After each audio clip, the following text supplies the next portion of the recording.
Naradio sur Facebook. C'est Naradio officiel. Né d'un désir de régner sur les mers comme sur les terres, l'arsenal des mers de Rochefort est construit en 1666 sous le règne de Louis XIV. Niché au cœur d'un méandre du fleuve Charente, il s'agit dès sa création d'un théâtre d'innovation technique. Aujourd'hui, le site compte 3 lieux majeurs et est utilisé pour accueillir les curieux et les passionnés d'histoire ou de navigation. L'Arsenal des mers, c'est le regroupement de 4 sites différents. Donc il y a l'Hermione qui est très connue, qui est la reconstruction de la frégate d'origine qui était construite en 1780 à Rochefort.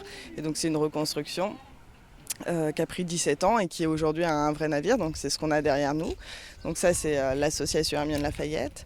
Il y a la Corderie Royale qui est une ancienne manufacture de cordage, qui est un très long bâtiment, plus de 310 mètres de long.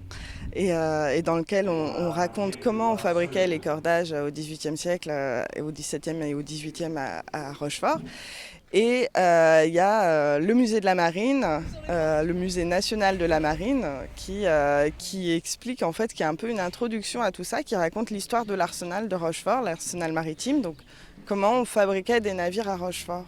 Ce Rochefort, en fait, c'est ça. À l'origine, c'est un lieu où on fabriquait des navires de guerre, à partir de 1666, et on va construire à Rochefort 550 navires. Et donc à partir de là, ça va durer 250 ans. Surnommé le Versailles des mers, l'arsenal est la maison mère de la reconstruction de l'Hermione, la fameuse frégate de la Liberté. Le 3 mâts, initialement en service entre 1779 et 1793, a été reconstruit pendant 17 ans à l'arsenal de Rochefort et lancé en eau salée en 2014. L'Hermione, on veut qu'elle continue à naviguer. Alors là, tout de suite, on n'a pas de date, on ne sait pas où, on ne sait pas quand. Mais en tout cas, ça reste un projet qu'elle puisse continuer à naviguer parce que c'est un musée à Rochefort, entre guillemets, mais c'est aussi et surtout un bateau qui navigue. Et donc c'est un vrai projet. L'Hermione continuera à naviguer.